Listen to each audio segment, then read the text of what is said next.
Hey guys, Pre-Markanites here, and again today we are talking about shiny hunting in Generation 2. Now these games came out on the Virtual Console about a week and a half ago, so I'm sure half of you guys are already hunting in them. I've been hunting in them non-stop. I can open my games up and show you. I just haven't gotten anything. But ever since these games came out, I've been getting questions non-stop on Snapchat, on Twitter, on basically every single outlet that you can contact me. People have been trying to figure out what they should hunt, what I'm hunting, and things like that. So instead of answering every single person individually, which would have been completely insane, I decided I'm just gonna do it all in one video. I'm gonna get it out of the way and give you guys just 10 awesome hunts in these games that you guys can try out for yourselves. And I'm just gonna say this now, these are my favorite games to hunt in. So of course I had about 20 of these on a list. I decided to narrow it down to 10 because that's just kind of the format, but I could do this again for Generation 2. I could do it again for any generation for that matter. Every single game has just amazing targets and they're very unique in that manner. So if this is the type of video you like to see, if you just want me to decide for you what to hunt, I'm happy to do it, but I need to know that that's what you guys want. So definitely let me know in the comments below. Some of these hunts are perfect for new hunters. Some of them are a little more on the extreme side that not everyone's gonna want to do, but all of them are really great hunts. So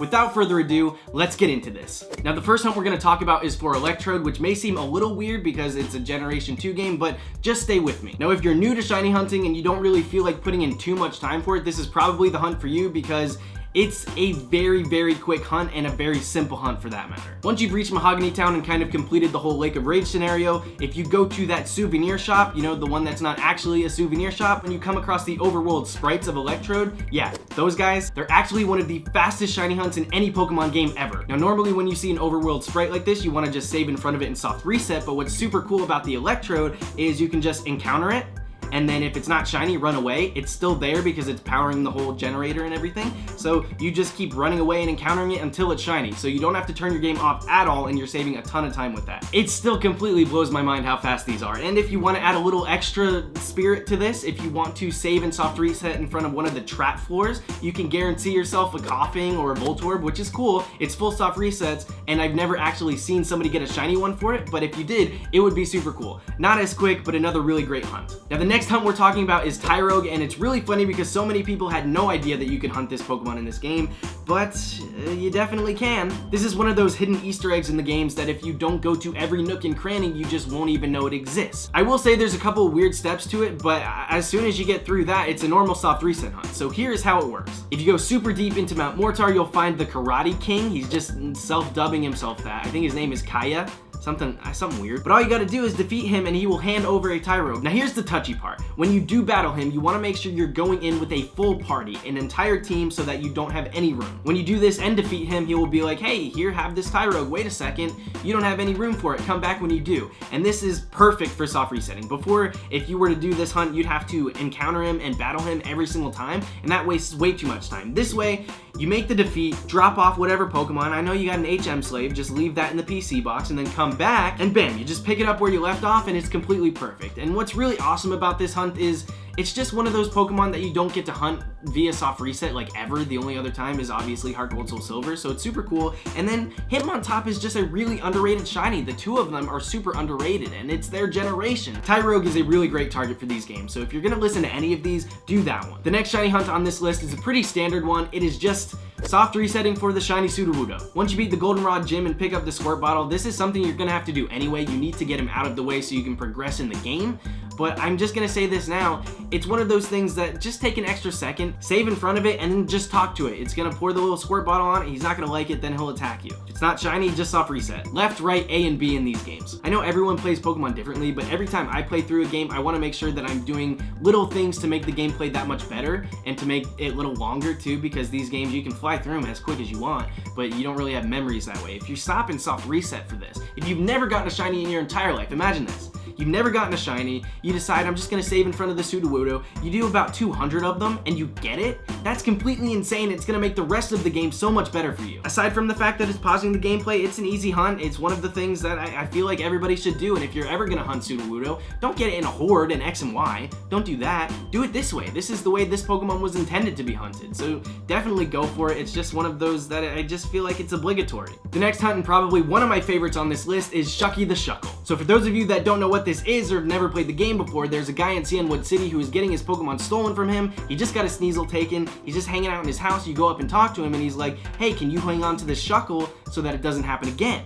And so you just say, yeah, I'll take it. And then he gives you a Shuckle. It's got a nickname, it's got his original trainer ID, and it's got his original trainer name. So for the most part, with the shiny hunting mindset that a lot of people have, this could not be shiny because it's somebody else's Pokemon. It should be already decided, but because it's a gift Pokemon and not a trade Pokemon, it can actually be shiny, which we found out not too long ago. But again, this one works like a normal soft reset. All you have to do is save before you talk to him. You go through a little bit of dialogue, but still it's quicker than most hunts, and then you just have to have a space in your party to check in. All you have to do is soft reset every time it's not shiny. If you go back and talk to him after you do play through the game with it, he's gonna ask for it back. So like, don't go talk to him again because he's gonna take your shiny, unless it's got max happiness, but we all know happiness sucks in these games, so you're gonna be giving away a shiny, so just don't go talk to him. The next really awesome target that you can hunt in these games is the Lapras in Union Cave. Now, just like a few of the hunts before on this list, there are some exceptions. You have to have Morty defeated, you have to be able to use Surf, and also if you've ever played through Generation 4, you've seen the Drifloon that's just hanging out at Valley Windworks.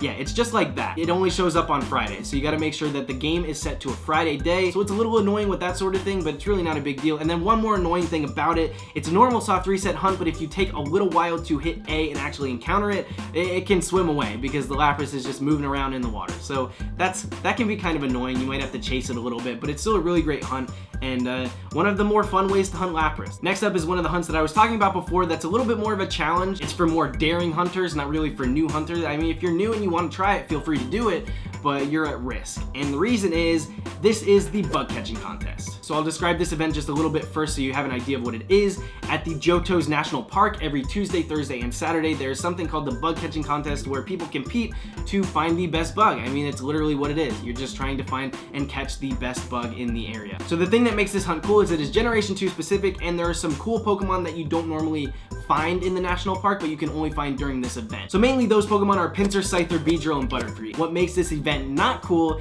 is all of the risks you're taking by doing this. It doesn't cost anything to enter the event, but when you do enter it, they take 5 of your Pokemon, so you can only use 1. And not only that, but they take all of your items and Pokeballs, so you can really only use 30 Park Balls. It's kind of exactly like the Safari Zone, except the Pokemon won't flee from you. Now these next two targets almost go without saying. I feel like I shouldn't have to put them on the list, but I want to see more people doing them, and if I do talk about them, I feel like that's gonna happen. And they are Ho-Oh and Lugia. Obviously, we've all seen these Pokemon before. These are the 2 legendary mascots of the game. They're probably 2 legendaries that actually live up to their name as a legendary, for me particularly. And other than that, there's not really much to say about them. It's part of the main game to find them, so you'll know exactly where they are. You don't have to hunt them right away. The encounter is kind of optional, so you can go back whenever you want to. And that's really it on these 2. They're 2 beautiful shinies, 2 beautiful Pokemon, so if you've got the time, they're definitely worth the hunt. The next hunt to try is Headbutt Trees, which is really cool because it's also a Generation 2 specific hunt, and there's some really awesome stuff that you can get. Now, only certain trees in these games are Headbutt Trees, but they're pretty plentiful in like every single area, so they're kind of hard to miss. But anyways, I'll give you a little demonstration.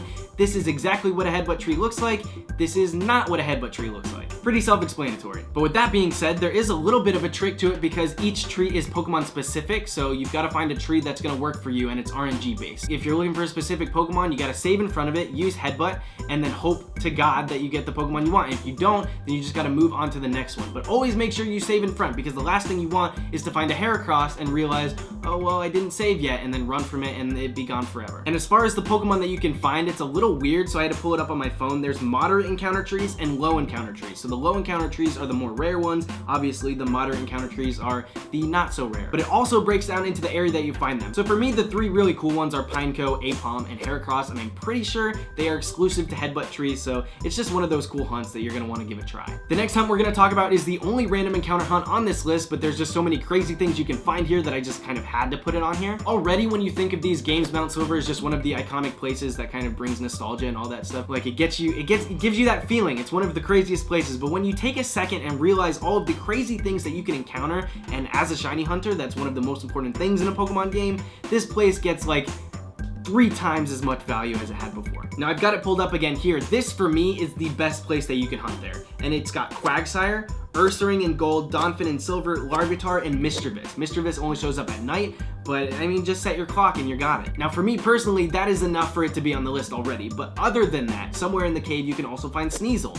And then out in front of it, you can find Rapidash and Dodrio. So just take my word for it. If you have no idea what to do and you're looking for a hunt, Mount Silver is gonna be the place for you. And lastly, the final hunt I have on this list is the Pokemon Unknown. Now over the years, Unknown has kind of made its way into a bunch of different Pokemon games, and it's super easy to hunt these days, especially now you can do it with XNAV, I'm pretty sure, which is completely stupid if you ask me. If you don't want to put in the work, that's completely fine, but if you do and you're kind of doing almost like a nostalgia quest in these games while you're shiny hunting, then Unknown might be the hunt for you. In order to release Unknown and be able to even encounter it, you have to complete the puzzles at the Ruins of Elf. So if you do the first one, I think maybe you get 10 letters, I don't exactly know for sure, but it's something like that, and then you have to complete the other 3 in order to release all 26 letters. But the craziest thing about hunting Unknown in these games is only 2 letters can actually show up as shiny. So if you only have 1 unlocked, you definitely know which one you're gonna get. This completely blew my mind when I figured it out, which was actually when these games released, so I'm sure most of you guys don't know this, but the reason for this is because IVs not only determine a Pokemon's shininess in this game, but it also determines the letter that Unknown's gonna be. So if it's going to be shiny, then it's also always going to be either I or V. Yep, you heard that correctly. The 2 letters that the IVs determine the shinies to be are I and V. I have no idea if this is a coincidence. I feel like it has to be a coincidence, but I and V, really? IVs determine I and V to be shiny?